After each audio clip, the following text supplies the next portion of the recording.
ನಿಮ್ಮ ಡಾಕ್ಟರ್ ವಿಶೇಷ ನೇರ ಪ್ರಸಾರ ಕಾರ್ಯಕ್ರಮಕ್ಕೆ ಸ್ವಾಗತ. ನಾನು ಶುಭಾಶ್ರೀ ಜೈನ್. ಒತ್ತಡದ ಜೀವನ, ಬದಲಾಗುತ್ತಿರುವ ಜೀವನ ಶೈಲಿ, ಜನರಿಗೆ ನೂರಾರು ಆರೋಗ್ಯ ಸಮಸ್ಯೆ. ಯಾವ ಸಮಸ್ಯೆಗೆ ಯಾವ ಚಿಕಿತ್ಸೆ ಅನ್ನೋದೇ ದೊಡ್ಡ ಚಿಂತೆ. ಇಂತಹ ಸಮಸ್ಯೆ ಇರೋರಿಗೆ ಒಂದೇ ವೇದಿಕೆಯಲ್ಲಿ ಸಿಗುತ್ತೆ ಉತ್ತರ. ಇದೇ TV9ನ ವಿಶೇಷ ಕಾರ್ಯಕ್ರಮ ನಿಮ್ಮ ಡಾಕ್ಟರ್.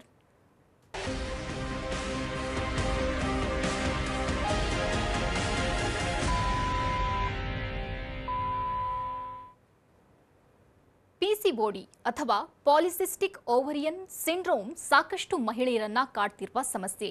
ಈ ಸಮಸ್ಯೆಯು ಸುಮಾರು 20% 25% ಸ್ತ್ರೀಯರಲ್ಲಿ ಕಂಡುಬರುತ್ತೆ. ಜೊತೆಗೆ ಇತ್ತೀಚಿನ ದಿನಗಳಲ್ಲಿ ಬದಲಾದ ಜೀವನ ಶೈಲಿ ಹಾಗೂ ಆಹಾರ ಕ್ರಮದಲ್ಲಿನ ಬದಲಾವಣೆಯಿಂದಾಗಿ ಚಿಕ್ಕ ವಯಸ್ಸಿನ ಹೆಣ್ಣು ಮಕ್ಕಳು ಸಹ ಈ ಸಮಸ್ಯೆಗೆ ಒಳಗಾಗ್ತಿದ್ದಾರೆ. ಹಾಗಾಗಿ ಈ ಸಮಸ್ಯೆಯ ಮೂಲ ಏನು, ಪರಿಹಾರ ಯಾವ ರೀತಿ ಸಾಧ್ಯ ಅನ್ನೋದನ್ನ ಪ್ರತಿಯೊಬ್ಬರೂ ತಿಳಿದುಕೊಳ್ಳಬೇಕಾದದ್ದು ಅವಶ್ಯಕ. ಹಾಗಾದ್ರೆ ಪಿಸಿಒಡಿ ಮತ್ತು ಫೈಬ್ರಾಯ್ಡ್ನಿಂದ ಉಂಟಾಗಬಹುದಾದ ಆರೋಗ್ಯ ಸಮಸ್ಯೆಗಳು ಏನು, ಅವುಗಳ ನಿವಾರಣೆಗೆ ಇರುವಂತಹ ಪರಿಹಾರ ಏನು? ಈ ಬಗ್ಗೆ ಹೆಚ್ಚಿನ ಮಾಹಿತಿ ನೀಡಲಿದ್ದಾರೆ ಹೋಮಿಯೋಕೇರ್ ಇಂಟರ್ನ್ಯಾಷನಲ್ನ ವೈದ್ಯರಾದ ಲೀನಾ. ಡಾಕ್ಟರ್, ಕಾರ್ಯಕ್ರಮಕ್ಕೆ ಸ್ವಾಗತ. Thank you. ವೀಕ್ಷಕರೇ, ಟಿವಿ ಸ್ಕ್ರೀನ್ನಲ್ಲಿರುವಂತಹ ಸಂಖ್ಯೆಗೆ ಕರೆ ಮಾಡೋ ಮೂಲಕ ತಾವು ಡಾಕ್ಟರ್ ಜೊತೆ ನೇರವಾಗಿ ಮಾತನಾಡಬಹುದು. ಡಾಕ್ಟರ್, ಇನ್ನು ಇವತ್ತು ನಾವು ಪಿಸಿಒಡಿ ಬಗ್ಗೆ ಮಾತನಾಡಲಿಕ್ಕಿದ್ದೇವೆ. ಇತ್ತೀಚಿನ ದಿನದಲ್ಲಿ ಅದರಲ್ಲೂ ಕೂಡ ಸಣ್ಣ ವಯಸ್ಸಿನ ಹೆಣ್ಣು ಮಕ್ಕಳಲ್ಲಿ ಈ ಪಿಸಿಒಡಿ ಸಮಸ್ಯೆ ಅನ್ನುವಂಥದ್ದು ಸ್ವಲ್ಪ ಹೆಚ್ಚಾಗಿ ಕಂಡು ಬರ್ತಾ ಇದೆ. ಇದಕ್ಕೆ ಕಾರಣ ಏನು? ಪಿಸಿಒಡಿ ಅಂತಂದರೆ ಪಾಲಿಸಿಸ್ಟಿಕ್ ಓವೇರಿಯನ್ ಡಿಸೀಸ್ ಅಥವಾ ಸಿಂಡ್ರೋಮ್ ಅಂತ ಕೂಡ ಕರಿತೀವಿ. ಸೊ ಇತ್ತೀಚಿನ ದಿನಗಳಲ್ಲಿ ಈ ಒಂದು ಸಮಸ್ಯೆ almost 40 to 50% of the reproductive ಏಜ್ನಲ್ಲಿ ಇರುವಂಥ ಫೀಮೇಲ್ಸ್ಗೆ ಬಾಧೆಯನ್ನು ಉಂಟು ಮಾಡ್ತಿರುವಂಥ ಒಂದು ಡಿಸೀಸ್ ಅಂತ ಹೇಳ್ಬೋದು. This has become very common of late ಅಂತ ಕೂಡ ಹೇಳ್ಬೋದು. ಆ್ಯಂಡ್ ಇದು ಮೇಯ್ನಾಗಿ ಲೈಫ್ ಸ್ಟೈಲ್ನಲ್ಲಿ ಆಗ್ತಿರುವಂಥ changes, hurried life style and ಡಯಟ್ನಲ್ಲಿ ಆಗ್ತಿರುವಂತಹ ಚೇಂಜಸ್ಸಿನಿಂದ ಈ ಒಂದು ಸಮಸ್ಯೆ ಹೆಚ್ಚಾಗಿ ಕಾಣಿಸ್ಕೊಳ್ತಾ ಇದೆ ಅಂತ ಹೇಳ್ಬೋದು. So this disease was not so common 20 to 30 years back. ಈಗ ನಾವು 20 ವರ್ಷದ 30 ವರ್ಷದ ಹಿಂದೆ ತಗೊಂಡಾಗ ಈ ಡಿಸೀಸ್ PCOD ನಾವು ಕೇಳ್ತಾನೆ ಇರಲಿಲ್ಲ. ಈಗ ಒಂದು 15-20 ಇಯರ್ಸಿಂದ, ಎಸ್ಪೆಷಲಿ ಈ ಒಂದು 10 ಇಯರ್ಸಿಂದ ತುಂಬ ಕಾಮನ್ ಆಗಿ ಟೀನೇಜ್ ಗ್ರೂಪ್ ಗರ್ಲ್ಸ್ನಲ್ಲಿ ಮತ್ತು ಈಗಷ್ಟೇ ಮದುವೆ ಆಗಿರುವಂತಹ ಲೇಡೀಸ್ನಲ್ಲಿ ಕಂಡು ಬರುವಂತಹ ಸಾಮಾನ್ಯವಾದ ಕಾಯಿಲೆ ಅಂತಂದರೆ ಈ ಒಂದು PCOD ಹಾಗೂ ಥೈರಾಯ್ಡ್ ಇಶ್ಯೂಸ್ ಅಂತ ಹೇಳ್ಬೋದು.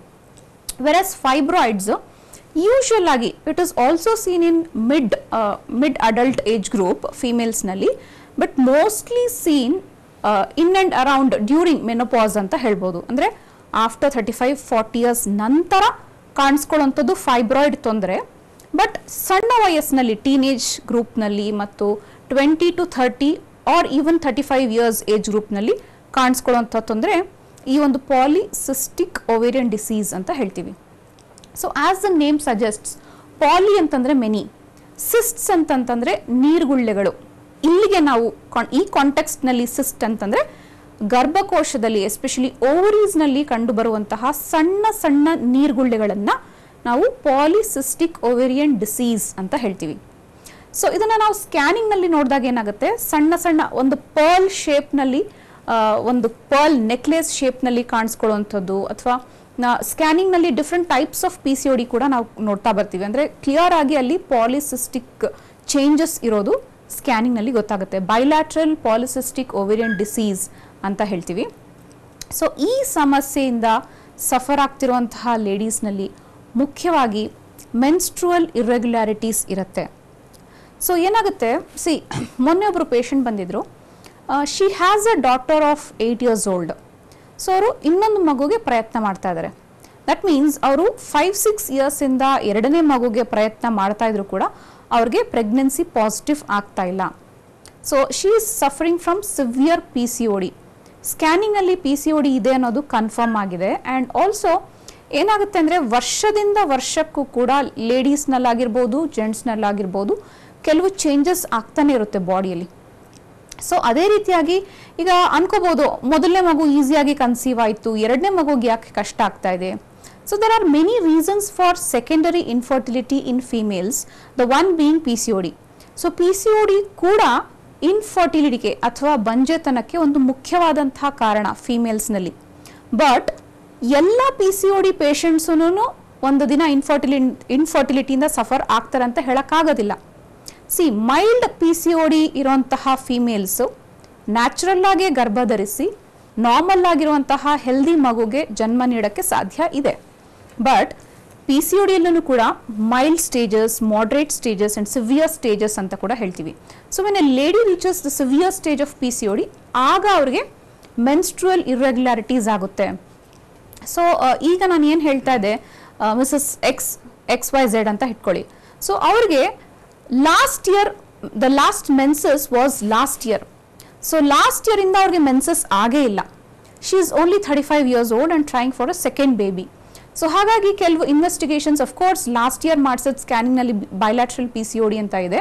ಬಟ್ ಅಪಾರ್ಟ್ ಫ್ರಮ್ ದ್ಯಾಟ್ ನಾವು ಒಂದು ಇನ್ಫರ್ಟಿಲಿಟಿ ಕಪಲ್ನ ನಾವು ಕೌನ್ಸಲ್ ಮಾಡುವಾಗ ಬೋತ್ ಹಸ್ಬೆಂಡ್ ವೈಫ್ನ ಇಬ್ರಿಗೂ ಕೂಡ ಇನ್ವೆಸ್ಟಿಗೇಷನ್ಸ್ಗೆ ಒಳಪಡಿಸೋದು ತುಂಬ ಇಂಪಾರ್ಟೆಂಟ್. ಯಾಕಂದರೆ ಇಲ್ಲಿ ಅವರು ಒಂದು ಮಗು ಬೇಕು ಅಂತ ಬಂದಾಗ ಜಸ್ಟ್ ಒಂದು ಲೇಡಿಗೆ ಎಲ್ಲ ಥರದ ಇನ್ವೆಸ್ಟಿಗೇಷನ್ಸ್ಗೆ ಒಳಪಡಿಸಿ ಹಸ್ಬೆಂಡ್ಗೆ ನಾವೇ ಅನ್ಕೊಂಡ್ಬಿಟ್ಟು ಅವ್ರಿಗೇನು ಪ್ರಾಬ್ಲಮ್ ಇಲ್ಲ ಅಂತ ಅವ್ರಿಗೇನು ಟೆಸ್ಟ್ಗಳು ಹೇಳಲಿಲ್ಲ ಅಂತಂದರೆ it's like you are wasting her time. Of course ಅವ್ರಿಗೆ ಪ್ರಾಬ್ಲಮ್ ಇದೆ, ಫೀಮೇಲ್ ಪ್ರಾಬ್ಲಮ್ ಇದೆ ಅಂತಂದರೆ ಅವ್ರಿಗೆ ಚಿಕಿತ್ಸೆ ಕೊಡೋಣ. ಅದ್ರ ಜೊತೆಗೆ ಇಬ್ರಿಗೂ ಕೂಡ ಬೇಸಿಕ್ ಇನ್ವೆಸ್ಟಿಗೇಷನ್ಸ್ಗೆ ಒಳಪಡಿಸಿದಾಗ, suppose they are suffering from infertility for a long time, ಅಂದರೆ ಮದುವೆ ಆಗಿ 7-8 ವರ್ಷ ಆಗಿರುತ್ತೆ, ಮಕ್ಕಳಾಗ್ತಾ ಇಲ್ಲ ಅಂತಂದರೆ, and if they have crossed more than 30-35 years, ಆಗ ನಾವು ಇನ್ನಷ್ಟು ಕಾಲವನ್ನು ವೇಸ್ಟ್ ಮಾಡೋಕ್ಕಾಗೋದಿಲ್ಲ.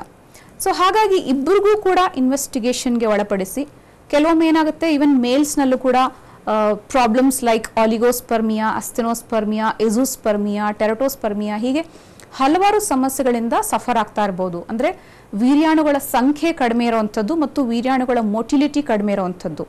ಸೊ ಹಾಗಾಗಿ ಇಲ್ಲಿ ಏನಾಗುತ್ತೆ ಅಂತಂದರೆ ವೀರ್ಯಾಣುಗಳ ಸಂಖ್ಯೆ ಮತ್ತು ಮೊಟಿಲಿಟಿ ತುಂಬಾ ಇಂಪಾರ್ಟೆಂಟ್ ಒಬ್ಬ ಪುರುಷ ತಂದೆ ಆಗಲಿಕ್ಕೆ. ಸೊ ಯಾವಾಗ ಅಲ್ಲಿ ವೀರ್ಯಾಣುಗಳ ಕೊರತೆ ಉಂಟಾಗುತ್ತೆ ಮತ್ತು ಮೊಟಿಲಿಟಿ ಉಂಟಾಗುತ್ತೆ, ಅಲ್ಲಿ ಇನ್ಫರ್ಟಿಲಿಟಿ ಸಮಸ್ಯೆ ಉಂಟಾಗುತ್ತೆ ಅಂತ ಹೇಳ್ಬೋದು. ಸೊ ಹಾಗಾಗಿ I was talking on the symptoms of PCOD. So apart from irregular menstrual cycles, sometimes ಏನಾಗುತ್ತೆ over period of time 3 months ಆಗಿರ್ಬೋದು, 6 months ಆಗಿರ್ಬೋದು, ಅವ್ರಿಗೆ ಪೀರಿಯಡ್ಸ್ ಬರೋದೇ ಇಲ್ಲ. ಸೊ ಯಾವಾಗ ಒಂದು ಲೇಡಿಗೆ ರೆಗ್ಯುಲರ್ ಆಗಿ 28 to 34 days ಒಳಗಡೆ ಮೆನ್ಸ್ಟ್ರುಯಲ್ ಸೈಕಲ್ಸ್ ಬರಲಿಲ್ಲ ಅಂದಾಗ, then she has to visit a lady doctor. She has to consult, she has to go for some investigations. So ಇದರ ಜೊತೆಗೆ apart from irregular menstrual cycle, the other symptoms of PCOD ಅಂತಂತಂದರೆ ಆಕ್ನೆ ಅಂತ ಹೇಳ್ತೀವಿ, ಅಥವಾ ಸಾಧಾರಣವಾಗಿ pimples ಅಥವಾ ಮೊಡವೆಗಳು ಅಂತ ಹೇಳ್ತೀವಿ. ಸೊ ಮುಖದ ಮೇಲೆ ಮೊಡವೆಗಳಾಗಿರ್ಬೋದು, ಚೆಸ್ಟ್ ಮೇಲೆ, back portion, upper back portion ಮತ್ತು ಶೋಲ್ಡರ್ಸ್ ಮೇಲೆ ಮೊಡವೆಗಳು ಬರುವಂತಹ ಸಾಧ್ಯತೆಗಳು ಇರುತ್ತೆ. ಆ್ಯಂಡ್ ಸಿವಿಯರ್ ಹೇರ್ ಫಾಲ್ ಇಂದ ಕೂಡ ಸಫರ್ ಆಗ್ತಾರೆ ಅಂತ ಹೇಳ್ಬೋದು. ಓಕೆ ಡಾಕ್ಟರ್, ಒಬ್ರು ಕಾಲರ್ ಇದ್ದಾರೆ, ಕವಿತಾ ಅಂತ ತುಮಕೂರಿನಿಂದ ಕರೆ ಮಾಡಿದ್ದಾರೆ. ನಮಸ್ತೆ ಕವಿತಾ ಅವರೇ. ನಮಸ್ಕಾರ ಮೇಡಮ್. ಸಮಸ್ಯೆ ಹೇಳ್ಕೊಳ್ಳಿ, ಡಾಕ್ಟರ್ ಇದ್ದಾರೆ. ಮೇಡಮ್ ನಂದು ಅದೇ ಪೀರಿಯಡ್ ಪ್ರಾಬ್ಲಮ್ ಇತ್ತು, 3 months ಒಂದ್ಸಲ ಆಗ್ತಾ ಇದ್ದಿದ್ದು. ಓಕೆ. ಸೊ ಅದು ಸ್ಕ್ಯಾನಿಂಗ್ ಅಲ್ಲಿ ಕೂಡ ಅದೇ ಹೇಳಿದ್ರಲ್ಲ, ನೀರ್ ಕುಳ್ಳ ಟೈಪ್ ಅದಿದೆ ಅಂತ ಸ್ಟಾರ್ಟಿಂಗ್ ಪ್ರಾಬ್ಲಮ್ ಅಲ್ಲಿ ಇತ್ತು. ಓಕೆ. ಸೊ ಅವಾಗ್ಲೇ ಎಲ್ಲ ಟ್ರೀಟ್ಮೆಂಟ್ ತಗೊಂಡ್ವಿ. ಬಟ್ ಮಂತ್ಲಿನೂ ಒಂದು 6 months ಕಂಟಿನ್ಯೂಸ್ ಆಗಿ ಆಗ್ಲಿ, ಅದೇ ಟ್ಯಾಬ್ಲೆಟ್ಸ್ ಕೊಡ್ತಾರೆ, 1 month 20 tablets 10 tablets ತಗೊಳಕ್ಕೆ 10 days. ಓಕೆ. ಅದ್ರಿಂದ ಕಂಟಿನ್ಯೂ ಆಯ್ತು. ಮತ್ತೆ ಅದೇ ಪ್ರಾಬ್ಲಮ್ ಸೇಮ್, ಥೈರಾಯ್ಡ್ ಇತ್ತು, ಒಂದು ಥೈರಾಯ್ಡ್ ಕ್ಲಿಯರ್ ಆಗಿದೆ, ಮತ್ತೆ ಈ ತರ ಪ್ರಾಬ್ಲಮ್ ಆಗಿದೆ ಅಂತ ಹೇಳಿದ್ರು. Okay okay. ಸೊ ನಿಮ್ಮ ವಯಸ್ಸು ಎಷ್ಟಮ್ಮ? 26. 26ಆ? ಮದುವೆ ಆಗಿದೆಯಾ? ಹಾ ಮೇಡಮ್, ಮದುವೆ ಆಗಿದೆ, 2 years ಮದುವೆ ಆಗಿ.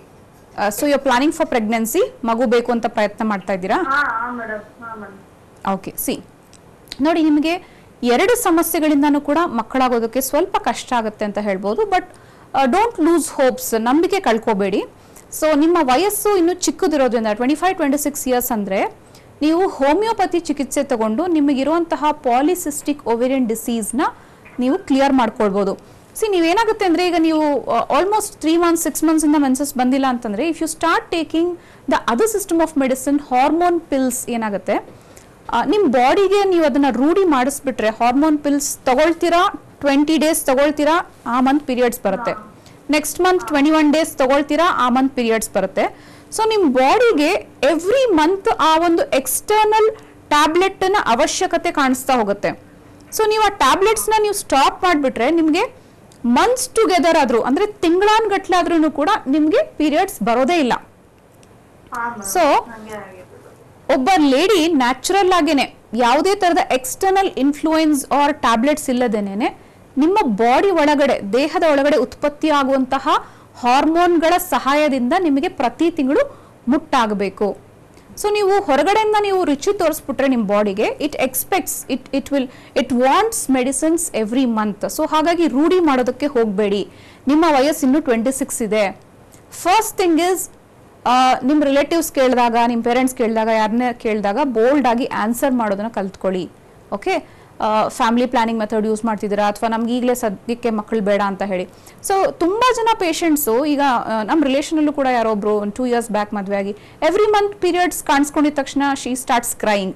ಸೊ ಈ ಥರ ಒಂದು ಆಂಗ್ಸೈಟಿಯಲ್ಲೂ ಕೂಡ ಇಂಟರ್ಕೋರ್ಸ್ ಮಾಡಿದಾಗಲೂ ಕೂಡ ನಿಮಗೆ ಕನ್ಸೀವ್ ಆಗುವಂಥ ಚಾನ್ಸಸ್ ಇರೋದಿಲ್ಲ. And if you are working lady, definite ಆಗಿ ಜಾಬ್ ಸ್ಟ್ರೆಸ್ ಆಗಿರ್ಬೋದು ಅಥವಾ ಈವನ್ ಟ್ರಾಫಿಕ್ನಲ್ಲಿ ಓಡಾಡೋದಾಗಿರ್ಬೋದು, ಹಲವಾರು ರೀಸನ್ಸ್ ಇರುತ್ತೆ ನಿಮಗೆ ಈ ಒಂದು ಹಾರ್ಮೋನಲ್ ಇಂಬ್ಯಾಲೆನ್ಸ್ ಆಗೋದಕ್ಕೆ. ಸೊ ಫಸ್ಟ್ ಯಾವಾಗಲೂ ಸ್ಟ್ರೆಸ್ಸಿಂದ ಹೊರಗಡೆ ಬನ್ನಿ. ಆಂಗ್ಸೈಟಿಯಲ್ಲಿ ಲೈಫ್ ಲೀಡ್ ಮಾಡಬೇಡಿ. Especially when you are performing the act, ಆಂಗ್ಸೈಟಿಯಲ್ಲಿ ಪರ್ಫಾರ್ಮ್ ಮಾಡೋಕ್ಕೆ ಹೋಗಬೇಡಿ. ಹಾಗೂ ನಿಮಗೆ ಫಸ್ಟ್ PCODಗೆ ಚಿಕಿತ್ಸೆ ಬೇಕಾಗಿದೆ, ಹತ್ತಿರದ ಹೋಮಿಯೋಕೇರ್ ಇಂಟರ್ನ್ಯಾಷನಲ್ ಬ್ರಾಂಚ್ಗೆ ಕನ್ಸಲ್ಟ್ ಮಾಡಿ ಟ್ರೀಟ್ಮೆಂಟ್ ಸ್ಟಾರ್ಟ್ ಮಾಡ್ಕೊಳ್ಳಿ. ಥ್ಯಾಂಕ್ ಯು ಕವಿತಾ ಅವರೇ ಕರೆ ಮಾಡಿದ್ದಕ್ಕಾಗಿ. ಡಾಕ್ಟರ್, ನಾನು ಆಗಲೇ ಹೇಳಿದೆ ಚಿಕ್ಕ ವಯಸ್ಸಿನ ಹೆಣ್ಣು ಮಕ್ಕಳಲ್ಲಿ ಕಂಡು ಬರ್ತಾ ಇದೆ ಅಂತ. ಮುಂದೆ ಇದು ಯಾವ ರೀತಿಯಾದಂತಹ ಪರಿಣಾಮ ಬೀರಬಹುದು ಹಾಗಾದ್ರೆ? ಏನಾಗ್ತಾ ಇದೆ ಅಂದರೆ ಇತ್ತೀಚಿನ ದಿನಗಳಲ್ಲಿ ನಮ್ಮ ಕ್ಲಿನಿಕ್ಗೆ ಬರ್ತಿರುವಂಥ ಪೇಷಂಟ್ಸ್ಗಳು ತಾಯಂತರ ಜೊತೆ ಬರ್ತಾ ಇದ್ದಾರೆ. ಅಂದರೆ ಕಾಲೇಜ್ ಗೋಯಿಂಗ್ ಗರ್ಲ್ಸ್ ಆಗಿರ್ಬೋದು, ಈಗಷ್ಟೇ ಮದುವೆ ಆಗಿರೋಂತಹ ಲೇಡಿ ಆಗಿರ್ಬೋದು. ಸೊ ಏನಾಗುತ್ತೆ, ಪೀರಿಯಡ್ಸ್ ಇರ್ರೆಗ್ಯುಲರ್ ಆಗ್ತಾ ಇದೆ ಅಂತಂದರೆ it is not, you don't take it that easily. ಅಂದರೆ ಹೋಗ್ಲಿ ಬಿಡು, ಯಾಕೆ ಬೇಕು ಎವ್ರಿ ಮಂತ್ ಮೆನ್ಸಸ್ ಆಗುವಂಥ ತಲೆನೋವು, 6 months ಒಂದ್ಸರಿನೇ ಆಗಲಿ, 1 ವರ್ಷಕ್ಕೆ ಒಂದ್ಸರಿನೇ ಆಗಲಿ. There are ladies who think like this. So ಇಂಥವ್ರಿಗೆ ಏನು ಹೇಳಕ್ಕೆ ಇಷ್ಟಪಡ್ತೀನಿ ಅಂದರೆ, ಒಂದು 3 months 4 months ಇರ್ರೆಗ್ಯುಲರ್ ಆಗ್ತಾ ಇದೆ, 1.5 months 2 monthsವರೆಗೂ ಸೈಕಲ್ಸ್ ಹೋಗ್ತಾ ಇದೆ ಅಂದರೆ ಎಷ್ಟು ಬೇಗ ನೀವು ಡಾಕ್ಟರ್ನ ಕನ್ಸಲ್ಟ್ ಮಾಡ್ತೀರೋ ಅಷ್ಟು ನಿಮಗೆ ಒಳ್ಳೆಯದು. ಮತ್ತು ಅಷ್ಟರ ಮಟ್ಟದಲ್ಲಿ ನೀವು ಮುಂದೆ ಈ ಕಾಯಿಲೆಯಿಂದ ಮುಂದೆ ಆಗುವಂತಹ ಕಾಂಪ್ಲಿಕೇಶನ್ಸ್ನ ನೀವು ಅವಾಯ್ಡ್ ಮಾಡ್ಬೋದು. Especially those who are not married. So ಈಗೇನಾಗುತ್ತೆ, ಮದುವೆ ಆದಮೇಲೆ ಪ್ರೆಷರ್ ಕ್ರಿಯೇಟ್ ಆಗೋದು, ಮಕ್ಕಳು ಯಾವಾಗ ಅಂತ ಹೇಳಿ ಏನೋ ಫ್ರೆಂಡ್ಸ್ ಆಗಿರ್ಬೋದು, ರಿಲೇಟಿವ್ಸ್ ಆಗಿರ್ಬೋದು ಕೇಳೋದಕ್ಕೆ ಶುರು ಮಾಡ್ತಾರೆ. But virus college going girls ಈಗ ತುಂಬ ಬೇಗನೆ ಪ್ರಿಕಾಷಸ್ ಪ್ಯೂಬರ್ಟಿ ಅಂತ ಕರೆಯೋಕ್ಕೂ ಆಗಲ್ಲ, 9 years 10 yearsಗೆ ಮೆಚೂರ್ ಆಗ್ತಾ ಇದ್ದಾರೆ. ಆ್ಯಂಡ್ ಪ್ರಿಮೆಚೂರ್ ಮೆನೋಪಾಸ್ ಕೂಡ ಆಗ್ತಾ ಇದೆ, 35-40 yearsಗೆ ಮೆನೋಪಾಸ್ ಕೂಡ ಆಗ್ತಾ ಇದೆ. ಸೊ ಹೀಗಿದೆ ಲೈಫ್ ಸ್ಟೈಲ್. ಹೀಗಿರುವಾಗ 9 years 10 yearsಗೆ ಮೆಚೂರ್ ಆದರೂ ಕೂಡ ಆಲ್ಮೋಸ್ಟ್ ಈಗ ನೀವು 22-25 yearsಗೆ ಮದುವೆ ಆಗ್ತೀರಾ ಅಂದರೂ ಕೂಡ ಇಷ್ಟು ವರ್ಷಗಳಲ್ಲಿ ನೀವು ನಿಮ್ಮ ಬಾಡಿನ ಸರಿಯಾಗಿ ನೋಡ್ಕೊಳ್ಳಿಲ್ಲ, PCOD ತುಂಬ ಸಿವಿಯರ್ ಸ್ಟೇಜಸ್ಗೆ ಹೋಗೋಕೆ ಬಿಟ್ಟರೆ ಡೆಫಿನೆಟ್ ಆಗಿ the severe form of PCOD will lead to infertility in future. So ಹಾಗಾಗಿ ಪೀರಿಯಡ್ಸ್ ಇರೆಗ್ಯುಲರ್ ಆಗ್ತಾ ಇದೆ, ಹೇರ್ ಫಾಲ್ ತುಂಬ ಜಾಸ್ತಿ ಆಗ್ತಾ ಇದೆ, ವೆಯ್ಟ್ ಗೇನ್ ಆಗ್ತಾ ಇದೆ, ಚಿಕ್ಕ ಪುಟ್ಟ ಕೆಲಸಗಳು ಮಾಡಿದ ತಕ್ಷಣವೇ ಸುಸ್ತಾಗ್ತಾ ಇದೆ, ಮತ್ತು ಕಿರಿಕಿರಿ ಆಗ್ತಾ ಇದೆ. ಅಂದರೆ ತುಂಬ ಬೇಗ ಕೋಪ ಬರೋದು, ಇರಿಟಬಲ್ ಆಗೋದು, ಈ ಥರ ಎಲ್ಲ ತೊಂದರೆಗಳು, ರೋಗ ಲಕ್ಷಣಗಳು ಕಾಣಿಸ್ಕೊಂಡಾಗ ಆದಷ್ಟು ಬೇಗ ಡಾಕ್ಟರ್ನ ಕನ್ಸಲ್ಟ್ ಮಾಡೋದು, ಅದಕ್ಕೆ ಸೂಕ್ತವಾದ ಚಿಕಿತ್ಸೆಯನ್ನು ತಗೊಳ್ಳೋದು ಹಾಗೂ ಸಂಬಂಧಪಟ್ಟ ಇನ್ವೆಸ್ಟಿಗೇಷನ್ಸ್ ಮಾಡಿಸ್ಕೊಳ್ಳೋದ್ರ ಮುಖಾಂತರ ಪ್ರಾಬ್ಲಮ್ ಇದೆನಾ ಅಥವಾ ಥೈರಾಯ್ಡ್ ಇಶ್ಯೂಸ್ ಇದೆಯಾ ಅನ್ನೋದನ್ನು ಕೂಡ ಖಚಿತಪಡಿಸ್ಕೊಳ್ಬಹುದು. ಓಕೆ ಡಾಕ್ಟರ್, ಕಾಲರ್ ಇದ್ದಾರೆ. ಅನುಷಾ ಅಂತ ಚಿಕ್ಕಬಳ್ಳಾಪುರದಿಂದ ಕರೆ ಮಾಡಿದ್ದಾರೆ. ನಮಸ್ತೆ ಅನುಷಾ ಅವರೇ. ಓಕೆ, ಕರೆ ಕಟ್ಟಾಗಿದೆ ಅನ್ಸುತ್ತೆ. ಡಾಕ್ಟರ್, ತಾವು PCOD ಬಗ್ಗೆ ಮಾತನಾಡ್ತಾ ಇದ್ರಿ. PCOD ಇಂದಾಗಿ ಇನ್ಫರ್ಟಿಲಿಟಿ ಕಂಡು ಬಂದ್ರೆ ಮುಂದೇನು ಡಾಕ್ಟರ್? ಮಹಿಳೆಯರಲ್ಲಿ ಇನ್ಫರ್ಟಿಲಿಟಿಗೆ ಹಲವಾರು ಕಾರಣಗಳಿರುತ್ತೆ, ಅದರಲ್ಲಿ PCOD ಕೂಡ ಒಂದು ಅಂತ ಹೇಳ್ಬೋದು. So apart from PCOD there are many other factors which results in infertility. ಅಂದರೆ ಟ್ಯೂಬಲ್ ಬ್ಲಾಕ್ಸ್ ಇರ್ಬೋದು. ಟ್ಯೂಬಲ್ ಬ್ಲಾಕ್ಸ್ ಅಂತಂದ್ರೆ ಏನು? ಸೊ ಗರ್ಭಕೋಶದ ಎರಡೂ ಕಡೆಗಳಲ್ಲಿ ಫೆಲೋಪಿಯನ್ ಟ್ಯೂಬ್ಸ್ ಅಂತ ಇರುತ್ತೆ, ರೈಟ್ ಫೆಲೋಪಿಯನ್ ಟ್ಯೂಬ್ ಹಾಗೂ ಲೆಫ್ಟ್ ಫೆಲೋಪಿಯನ್ ಟ್ಯೂಬ್ ಅಂತ ಹೇಳಿ. ಸೊ ಪ್ರತಿ ತಿಂಗಳು ಒಂದೊಂದು ಓವರಿಯಿಂದ ಒಂದು ಓವಮ್ ರಿಲೀಸ್ ಆಗುತ್ತೆ. ಆ ಓವಮ್ ಫೆಲೋಪಿಯನ್ ಟ್ಯೂಬ್ನಲ್ಲಿ ಟ್ರಾವೆಲ್ ಮಾಡುವಾಗ ಅಲ್ಲಿ ಕನ್ಸೆಪ್ಷನ್ ಆದಾಗ, ಅಂದರೆ ವೆನ್ ದೇ ಹ್ಯಾವ್ ಇಂಟರ್ಕೋರ್ಸ್, ಆಗ ಸ್ಪರ್ಮ್ ಮತ್ತು ಓವಮ್ ಫೆಲೋಪಿಯನ್ ಟ್ಯೂಬ್ನಲ್ಲಿ ಫರ್ಟಿಲೈಸೇಷನ್ ಆದಾಗ ಅಲ್ಲಿ ಝೈಗೋಟ್ ಫಾರ್ಮೇಷನ್ ಅಂತ ಆಗುತ್ತೆ. ಆ ಝೈಗೋಟು ಫೆಲೋಪಿಯನ್ ಟ್ಯೂಬ್ ಮುಖಾಂತರ ಟ್ರಾವೆಲ್ ಮಾಡಿಬಿಟ್ಟು ಗರ್ಭಕೋಶದ ಗೋಡೆಗಳಿಗೆ ಇಂಪ್ಲಾಂಟೇಷನ್ ಆಗುತ್ತೆ. They get implanted on the walls of the uterus. So ಇಲ್ಲಿ ಟ್ಯೂಬ್ಗಳಲ್ಲಿ ಬ್ಲಾಕ್ ಇದ್ದಾಗ ಓವಮ್ ಟ್ರಾವೆಲ್ ಮಾಡೋಕ್ಕಾಗೋದಿಲ್ಲ, ಸ್ಪರ್ಮ್ ಕೂಡ ಅಲ್ಲಿ ಹೋಗಿ ಓವಮ್ನ ಫರ್ಟಿಲೈಸೇಷನ್ ಮಾಡೋದಕ್ಕೆ ಆಗೋದಿಲ್ಲ, ಅವೆರಡು ಯುನೈಟ್ ಮಾಡೋದಕ್ಕೆ ಆಗೋದಿಲ್ಲ. ಸೊ ಹಾಗಾಗಿ tubal blocks are also one of the reasons for infertility in females. ಹೋಮಿಯೋಪತಿಯಲ್ಲಿ ರೈಟ್ ಟ್ಯೂಬಲ್ ಬ್ಲಾಕ್ ಆಗಿರ್ಬೋದು, ಲೆಫ್ಟ್ ಟ್ಯೂಬಲ್ ಬ್ಲಾಕ್ ಆಗಿರ್ಬೋದು, ಬೈಲಾಟ್ರಲ್ ಟ್ಯೂಬಲ್ ಬ್ಲಾಕ್ಸ್ ಆಗಿರ್ಬೋದು.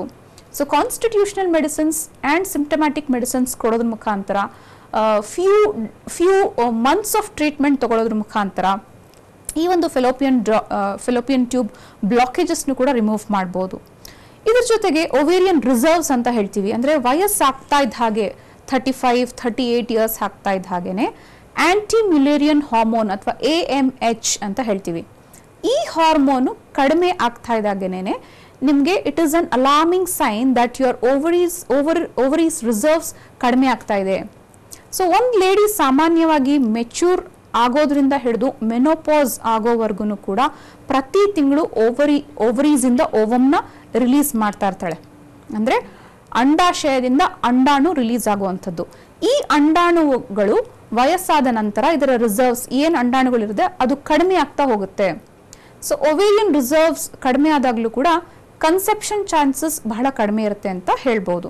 ಸೊ ಹಾಗಾಗಿನೇ ಲೆಸ್ ದೆನ್ 30 ಇಯರ್ಸ್ ಇರೋವಾಗ್ಲೇ 30 ವರ್ಷದ ಒಳಗಡೆನೆ ಒಂದು ಹೆಲ್ದಿ ಆಗಿರುವಂಥ ಮಗುವನ್ನ ಮಾಡ್ಕೊಳ್ಳೋದು ತುಂಬ ಇಂಪಾರ್ಟೆಂಟ್. ಇತ್ತೀಚಿನ ದಿನಗಳಲ್ಲಿ ಲೇಟ್ ಮ್ಯಾರೇಜಸ್ ಆ್ಯಂಡ್ ಮದುವೆ ಆದಮೇಲೆ ತಾವೇನೆ ಮಕ್ಕಳು ಬೇಡ ಅಂತ ಹೇಳಿ both educated husband and wife 2 ವರ್ಷ ಬೇಡ 3 ವರ್ಷ ಬೇಡ ಅಂತ ಹೇಳಿ ಫ್ಯಾಮಿಲಿ ಪ್ಲಾನಿಂಗ್ ಮೆಥಡ್ಸ್ನ ಕೂಡ ಯೂಸ್ ಮಾಡ್ಕೊಳ್ತಾರೆ. ಅಂಥವ್ರಿಗೆ ಕಷ್ಟ ಆಗುತ್ತೆ ಆಮೇಲೆ. ಓಕೆ ಡಾಕ್ಟರ್, ಮತ್ತಷ್ಟು ಮಾಹಿತಿ ತಮ್ಮಿಂದ ಪಡಿತೇನೆ. ಡಾಕ್ಟರ್, ನಾವು ಇವಾಗ ಫೈಬ್ರಾಯ್ಡ್ ಬಗ್ಗೆ ಮಾತನಾಡಲೇಬೇಕು. ಫೈಬ್ರಾಯ್ಡ್ ಅಂದ್ರೆ ಏನು, ಜೊತೆಗೆ ಇದು ಕಾಣಿಸಿಕೊಳ್ಳೋದಕ್ಕೆ ಕಾರಣ ಏನು? ಫೈಬ್ರಾಯ್ಡ್ ಅನ್ನೋದು ಲೇಡೀಸ್ನ ಯೂಟ್ರಸ್ನಲ್ಲಿ ಗಡ್ಡೆ ತರಹ ಕಾಣಿಸ್ಕೊಳ್ಳುವಂಥ non cancerous growths inside the uterus is called fibroid. ಈ ಗಡ್ಡೆಗಳು ಸಾಮಾನ್ಯವಾಗಿ ಸಣ್ಣದಾಗಿ ಶುರುವಾಗಿ ಯೂಶಲ್ ಆಗಿ ಸಣ್ಣದಾಗಿ ಇರುವಂತಹ ಫೈಬ್ರಾಯ್ಡ್ಸ್ಗಳು ಯಾವುದೇ ಥರದ ಸಿಂಪ್ಟಮ್ಸ್ನ ತೋರಿಸ್ಕೊಳ್ಳೋದಿಲ್ಲ. ಯಾವಾಗ ಅದು ಸೈಜ್ನಲ್ಲಿ ದೊಡ್ಡದಾಗ್ತಾ ಹೋಗುತ್ತೆ ಆಗ ಅದು ಆ ಒಂದು ಲೇಡಿಯಲ್ಲಿ ಸಿಂಪ್ಟಮ್ಸ್ನ ತೋರಿಸ್ಕೊಳ್ಳುವಂಥ ಒಂದು ಹಂತಕ್ಕೆ ತಲುಪುತ್ತೆ. ಸೊ ಯೂಶಲ್ ಆಗಿ ಫೈಬ್ರಾಯ್ಡ್ಸ್ ಅನ್ನುವಂಥದ್ದು ಲೇಟರ್ ಸ್ಟೇಜಸ್ ಅಂದರೆ when the ladies nearing menopause, post 35-40 years. So ಈಗ ನಾವು ಹೋಮಿಯೋಪತಿಯಲ್ಲಿ ಮಯಾಸಮ್ಸ್ ಅಂತ ಹೇಳ್ತೀವಿ. ಮಯಾಸಮ್ಸ್ ಅಂತಂದರೆ ಸೋರಾ, ಸೈಕೋಸಿಸ್, ಸಿಫಿಲಿಸ್, ಹೀಗೆ 3 ಮಯಾಸಮ್ಸ್ ಅಂತ ಹೇಳ್ತೀವಿ. ಸೊ ಕೆಲವು ವ್ಯಕ್ತಿಗಳಲ್ಲಿ ಎಕ್ಸ್ಟ್ರಾ ಗ್ರೋತ್ ಫಾರ್ಮೇಷನ್ ಆಗುವಂತಹ ಟೆಂಡೆನ್ಸಿ ಇರುತ್ತೆ. Fibroids is not seen in everybody. ಎಲ್ರಿಗೂ ಕೂಡ ಈ ಗಡ್ಡೆಗಳು ಕಾಣಿಸ್ಕೊಳ್ಳೋದಿಲ್ಲ, ಎಲ್ಲರಲ್ಲೂ ಕೂಡ ಈ PCOD ಕಾಣಿಸ್ಕೊಳ್ಳೋದಿಲ್ಲ. ಈ ವಾರ್ಡ್ಸ್ ಆಗಿರ್ಬೋದು, ಪೈಲ್ಸ್ ಆಗಿರ್ಬೋದು, ಅಥವಾ any extra growth inside or outside the body. So ಈ ಒಂದು ಟೆಂಡೆನ್ಸಿ ಇರುವಂತಹ ಮಯಾಸ್ಮ್ಯಾಟಿಕ್ ಗ್ರೂಪ್ ಆಫ್ ಪೀಪಲ್, ಆ ಒಂದು ಪರ್ಟಿಕ್ಯುಲರ್ ಗ್ರೂಪ್ ಆಫ್ ಪೀಪಲ್ನಲ್ಲೇ ಈ ಒಂದು ಎಕ್ಸ್ಟ್ರಾ ಗ್ರೋತ್ ಫಾರ್ಮೇಷನ್ ಆಗುವಂಥದ್ದು ಕಾಣಿಸ್ಕೊಳ್ಳೋದು. ಸೊ ಈ ರೀತಿಯಾಗಿ ಫೈಬ್ರಾಯ್ಡ್ ಅನ್ನೋದು ಗರ್ಭಕೋಶದ ಒಳಗಡೆ ಸಬ್ ಸೀರಸ್ ಫೈಬ್ರಾಯ್ಡ್ಸ್ ಅಂತ ಹೇಳ್ತೀವಿ, ಇಂಟ್ರಾಮ್ಯೂರಲ್ ಫೈಬ್ರಾಯ್ಡ್ಸ್ ಅಂತ ಹೇಳ್ತೀವಿ, depending upon the location of the fibroid. ಆ ಒಂದು ಫೈಬ್ರಾಯ್ಡ್ಗೆ ನಾವು ಮೆಡಿಸಿನ್ಸ್ನ ಕೊಡ್ತಾ ಹೋಗ್ತೀವಿ. ಸೊ ಯೂಶಲ್ ಆಗಿ ಫೈಬ್ರಾಯ್ಡ್ ಅಂತ ಬಂದಾಗ ಆ ಒಂದು ಲೇಡಿಯಲ್ಲಿ ಕಾಣಿಸ್ಕೊಳ್ಳುವಂತಹ ರೋಗ ಲಕ್ಷಣಗಳು ಅಥವಾ ಸಿಂಟಮ್ಸ್ ಈ ರೀತಿಯಾಗಿರುತ್ತೆ. ಅತಿಯಾದ ಋತುಸ್ರಾವ, ಅತಿಯಾದ ರಕ್ತಸ್ರಾವ ಅಂದರೆ heavy menstrual bleeding. So please do not mistake this with dysfunctional uterine bleeding. So dysfunctional uterine bleeding ಅಥವಾ DUB ಅನ್ನೋದು ಕೂಡ ಮೆನೋಪಾಸ್ ಹತ್ರ ಆಗ್ತಾ ಇದ್ದ ಹಾಗೇನೆ ಕೆಲವು ಲೇಡೀಸ್ಗೆ ಡ್ಯೂ ಟು ಹಾರ್ಮೋನಲ್ ಇಂಬ್ಯಾಲೆನ್ಸ್ ಅತಿಯಾದ ರಕ್ತಸ್ರಾವ ಕಾಣಿಸ್ಕೊಳ್ಳುವಂಥದ್ದು. ಬಟ್ ಅವ್ರಿಗೆ ನಾವು ಸ್ಕ್ಯಾನ್ ಮಾಡಿಸಿದಾಗ ಫೈಬ್ರಾಯ್ಡ್ ಇಲ್ಲ ಅನ್ನೋದು ಗೊತ್ತಾಗುತ್ತೆ. But due to some other reason she is suffering from DUB or dysfunctional uterine bleeding ಅಂತ ಹೇಳ್ತೀವಿ. ಬಟ್ ಫೈಬ್ರಾಯ್ಡ್ಸ್ನ ಸ್ಕ್ಯಾನಿಂಗ್ನಲ್ಲಿ, MRI ಸ್ಕ್ಯಾನಿಂಗ್ನಲ್ಲಿ ಆಗಿರ್ಬೋದು, ಅಲ್ಟ್ರಾಸೋನೋಗ್ರಫಿ ಆಫ್ ಆಬ್ಡಮೆನ್ ಆ್ಯಂಡ್ ಪೆಲ್ವಿಸ್ನಲ್ಲಿ ಆಗಿರ್ಬೋದು, ಕ್ಲಿಯರ್ ಆಗಿ the size of the fibroid can also be measured ಅಂತ ಹೇಳ್ಬೋದು. So depending upon the size of the fibroid and the location of the fibroid, ಅದು ಎಲ್ಲಿ ಲೊಕೇಟ್ ಆಗಿದೆ ಮತ್ತು ಸಿಂಪ್ಟಮ್ಸ್. ಈಗ ನಾವು ಹೋಮಿಯೋಪತಿ ಮೆಡಿಸಿನ್ಸ್ ಕೊಡುವಾಗ ನಾವು ಪೇಷಂಟ್ನ ಬ್ಲೀಡಿಂಗ್ ಆಗ್ತಾ ಇದೆ ಅಂತಂದರೆ ಬ್ಲೀಡಿಂಗ್ ಕಲರ್ ಯಾವ ಥರ ಇರುತ್ತೆ, whether it is bright red or dark red, clots ಇರುತ್ತಾ, ವಾಟ್ರಿ ಡಿಸ್ಚಾರ್ಜ್ ಇರುತ್ತಾ, ಈ ರೀತಿಯಾದಂತಹ ಸಿಂಪ್ಟಮ್ಸ್ಗಳ ಆಧಾರದ ಮೇಲೆ ನಾವು ಅವ್ರಿಗೆ ಮೆಡಿಸಿನ್ಸ್ ಪ್ರಿಸ್ಕ್ರೈಬ್ ಮಾಡ್ತಾ ಹೋಗ್ತೀವಿ. ಸೊ ಹಾಗಾಗಿ ಯೂಶಲ್ ಆಗಿ ವಯಸ್ಸಾದ ನಂತರ ಮೆನೋಪಾಸ್ ಹತ್ರ ಬರ್ತಾ ಇದೆ ಅಂದಾಗ ತುಂಬಾನೇ ಕಿರಿಕಿರಿ ಉಂಟಾಗುವಂಥದ್ದು, we call it pre menopausal syndrome ಅಂತ ಹೇಳ್ತೀವಿ. ಅಂದರೆ ಒಂದು 2 ವರ್ಷ 3 ವರ್ಷ ಮೆನ್ಸಸ್ ಸ್ಟಾಪ್ ಆಗ್ತಾ ಇದೆ ಅಂದಾಗ, ಮೆನೋಪಾಸ್ ನಿಯರ್ ಆಗ್ತಾ ಇದೆ ಅಂದಾಗ ಕೆಲವು ಲೇಡೀಸ್ನಲ್ಲಿ ಈ ಪ್ರೀ ಮೆನೋಪಾಸಲ್ ಸಿಂಡ್ರೋಮ್ ಕಾಣಿಸ್ಕೊಳ್ಳುತ್ತೆ ಅಂತ ಹೇಳ್ಬೋದು. ಡಾಕ್ಟರ್ ಕಾಲರ್ ಇದ್ದಾರೆ, ಮನೋಜ್ ಅಂತ ಬೆಂಗಳೂರಿನಿಂದ ಕರೆ ಮಾಡಿದ್ದಾರೆ. ನಮಸ್ತೆ ಮನೋಜ್ ಅವರೇ. ಮೇಡಮ್ ನಮಸ್ಕಾರ. ಡಾಕ್ಟರ್ ಇದ್ದಾರೆ, ಮಾತನಾಡಿ. ಮೇಡಮ್ ನಮಸ್ಕಾರ ನಿಮ್ಗೆ, ಡಾಕ್ಟರ್ ಅವ್ರಿಗೆ ನಮಸ್ತೆ. ಮೇಡಮ್ ಮದುವೆ ಆಗಿ 2 ವರ್ಷ ಆಗಿದೆ. ಓಕೆ. ಬಿಫೋರ್ ಮ್ಯಾರೇಜ್ ಅವ್ರಿಗೆ ಇರೆಗ್ಯುಲರ್ ಪೀರಿಯಡ್ ಇತ್ತಂತೆ, ತಿಂಗಳಿಗೆ 2 ಸಲ ಆಗ್ತಾ ಇದ್ರು. ಓಕೆ. ಈಗ ಮದುವೆ ಆದ್ಮೇಲೆ ತಿಂಗಳಿಗೆ 2 ಸಲ ಆದ್ರೂ ಮತ್ತೆ ಸ್ಟಾಪ್ ಆಯ್ತು ಪೀರಿಯಡ್ ಆಗೋದು. ಓಕೆ. ಮಂತ್ ಆಗ್ಲಿಲ್ಲ. ಐ ಥಿಂಕ್ ಪ್ರೆಗ್ನೆಂಟ್ ಅಂತ ನಾವು ಥಿಂಕ್ ಮಾಡಿದ್ರೆ, ಆಮೇಲೆ ಟೆಸ್ಟ್ ಅದು ಏನಪ್ಪಾ ಟೆಸ್ಟ್ ಮಾಡ್ತಾರಲ್ವಾ ಮೇಡಮ್ ಪ್ರೆಗ್ನೆನ್ಸಿದು, ಅದು ಚೆಕ್ ಮಾಡಿ ನೋಡ್ರಿ ನೆಗೆಟಿವ್ ಬಂತು. ಓಕೆ. ಆಮೇಲೆ ಡಾಕ್ಟರ್ ಹತ್ರ ತೋರ್ಸಿದ್ರಿ, ಓಕೆ. ಸ್ಕ್ಯಾನಿಂಗ್ ಎಲ್ಲ ಮಾಡಿದ್ರೆ ನೀರ್ ಗುಳ್ಳೆ ಇದೆ ಅಂತಂದ್ರು, PCOD ಪ್ರಾಬ್ಲಮ್ ಅಂದ್ರು. ಓಕೆ. ಆಮೇಲೆ ಮತ್ತೆ ಇನ್ನ ಬೇರೆ ಡಾಕ್ಟರ್ ಹತ್ರ ಅವರು ಸಜೆಷನ್ ಮಾಡಿದ್ರು ನಮ್ಗೆ, ಓಕೆ. IVF ಸ್ಪೆಷಲಿಸ್ಟ್ ಅಂತ. ಓಕೆ. ಅವ್ರ ಹತ್ರ ಹೋಗಿ ಚೆಕ್ ಮಾಡಿಸಿದ್ರೆ ಅವರು 11 ದಿನಕ್ಕೆ ಸ್ಕ್ಯಾನ್ ಮಾಡಿದ್ರು, ಮತ್ತೆ ಎಗ್ ರಿಲೀಸ್ ಆಗ್ತಾ ಇಲ್ಲ ಅಂತಂದ್ರು. ಓಕೆ. ಆಮೇಲೆ ನಾವೇನ್ ಮಾಡಿದ್ರೆ ಅದು 3 ಇಂಜೆಕ್ಷನ್ ಬರ್ಕೊಟ್ಟಿದ್ರು ಡಾಕ್ಟರ್, 930 rupees. 3 ಡೇಸ್ಗೆ ಕಂಟಿನ್ಯೂ ಇಂಜೆಕ್ಷನ್ ಮಾಡ್ಕೊಡಿ, ಮತ್ತೆ ಟ್ಯಾಬ್ಲೆಟ್ಸ್ ಎಲ್ಲ ಕೊಟ್ಟಿದ್ರು ವಿಟಮಿನ್ಗೆ ಎಲ್ಲ, ಅದೆಲ್ಲ ತಗೊಂತಾ ಇದ್ರಿ. ಮತ್ತೆ ಅದು ತಗೊಂತಾ ಇದ್ದಾಗ ಟ್ಯಾಬ್ಲೆಟ್ ಇದು ಪೀರಿಯಡ್ ಆಗ್ತಾ ಇತ್ತು, ಮತ್ತೆ ಅವ್ರ ಪೀರಿಯಡ್ ಆಗೋದು ಮತ್ತೆ ಸ್ಟಾಪ್ ಆಗ್ಬಿಟ್ಟಿದೆ. ಈಗ ಏನಾಗಿದೆ ಅಂದ್ರೆ ಅವ್ರಿಗೆ ಕುರ ತರ ಬರೋದಾಗ್ತಾ ಇದೆ. ಓಕೆ. ಅಂದ್ರೆ ಪ್ರೈವೇಟ್ ಪಾರ್ಟ್ಸ್ ನಲ್ಲಿ ಅವ್ರಿಗೆ ಕುರ ಬರ್ತಾ ಇದೆಯಾ? ಹೌದು ಮೇಡಮ್, ಪ್ರೈವೇಟ್ ಪಾರ್ಟ್ಸ್ ಕೈಯಲ್ಲಿ ಕಾಲಲ್ಲಿ ಎಲ್ಲ ಕುರ ಬರ್ತಾ ಇದೆ. Probably due to the side effects of the other system of medicine. ಅಂದ್ರೆ ಈಗ ತಗೊಂತಿರುವಂತಹ ಹಾರ್ಮೋನಲ್ ಪಿಲ್ಸ್ ಆಗಿರ್ಬೋದು, ಅಥವಾ ಅವರು ಒಳಗಾಗ್ತಿರುವಂತಹ ಪ್ರೊಸೀಜರ್ ನಿಂದಾನು ಕೂಡ ಅವರಿಗೆ ಈ ತರ ಆಪ್ಸೆಸ್ ಆರ್ ಕುರ ಅಂತ ನಾವು ಕನ್ನಡದಲ್ಲಿ ಹೇಳ್ತೀವಿ, ಇದು ಬರ್ತಾ ಇರಬಹುದು. ಸೊ ಹಾಗಾಗಿ ನಿಮ್ಮ ವೈಫ್ ನ ಏಜ್ ಎಷ್ಟು ಅಂತ ಹೇಳ್ತೀರಾ? ಅವ್ರಿಗೆ 26 ಮೇಡಮ್. ಓಕೆ. ಸೊ 26 ಇಯರ್ಸ್, ಮದುವೆ ಆಗಿ 2 ವರ್ಷ ಆಗಿದೆ, ಮಕ್ಕಳಾಗ್ತಾ ಇಲ್ಲ, PCOD ಸಮಸ್ಯೆ ಇದೆ ಅಂತಂದ್ರೆ ಆಲ್ಮೋಸ್ಟ್ 4 ಇಯರ್ಸ್ ಇಂದ ಅವರು PCOD ಸಮಸ್ಯೆಯಿಂದ ಸಫರ್ ಆಗ್ತಾ ಇದ್ದಾರೆ. And along with that she is also suffering from metrorrhagia. ಅಂದ್ರೆ ತಿಂಗಳಲ್ಲಿ 2 ಸಾರಿ ಪೀರಿಯಡ್ಸ್ ಆಗೋದಕ್ಕೆ ನಾವು ಮೆಟ್ರೋರೇಜಿಯಾ ಅಂತ ಹೇಳ್ತೀವಿ. So it is also abnormal. So ಇದ್ರ ಜೊತೆಗೆ ಅವ್ರಿಗೆ ಫಾಲಿಕ್ಯುಲರ್ ಸ್ಟಡಿ ಮಾಡಿದಾಗ ಅಲ್ಲಿ ಓವಮ್ ರಿಲೀಸ್ ಆಗ್ತಾ ಇಲ್ಲ. This we call it anovulatory cycles. So anovulatory cycles ಕೂಡ ಬಂಜೆತನಕ್ಕೆ ಒಂದು ಕಾರಣ. ಹೋಮಿಯೋಪತಿ ಚಿಕಿತ್ಸೆ ಮುಖಾಂತರ ಇದನ್ನ ಸರಿಪಡಿಸಬಹುದು. ಹತ್ತಿರದ ಹೋಮಿಯೋ ಕೇರ್ ಇಂಟರ್ನ್ಯಾಷನಲ್ ಬ್ರಾಂಚ್ ನ ಕನ್ಸಲ್ಟ್ ಮಾಡಿ. ಥ್ಯಾಂಕ್ ಯು ಡಾಕ್ಟರ್, ಸಾಕಷ್ಟು ಮಾಹಿತಿ ವಿಚಾರಗಳನ್ನ ಹಂಚಿಕೊಂಡ್ರಿ. Welcome.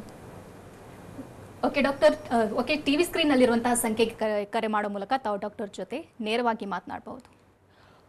Homeo care international private limited Bengaluru ಶಾಖೆಗಳು ಜಯನಗರ, ಮಲ್ಲೇಶ್ವರಂ, ಇಂದಿರಾನಗರ, HSR ಲೇಔಟ್. ಇತರೆ ಶಾಖೆಗಳು ದಾವಣಗೆರೆ, ಬೆಳಗಾವಿ, ಹುಬ್ಬಳ್ಳಿ, ಶಿವಮೊಗ್ಗ, ತುಮಕೂರು, ವಿಜಯಪುರ, ಬೀದರ್, ಹಾಸನ, ಮೈಸೂರು, ಮಂಗಳೂರು, ಕಲಬುರಗಿ, ಬಳ್ಳಾರಿ. ದೂರವಾಣಿ ಸಂಖ್ಯೆ 9550001133, ಮತ್ತೊಂದು ಸಂಖ್ಯೆ 180010081212.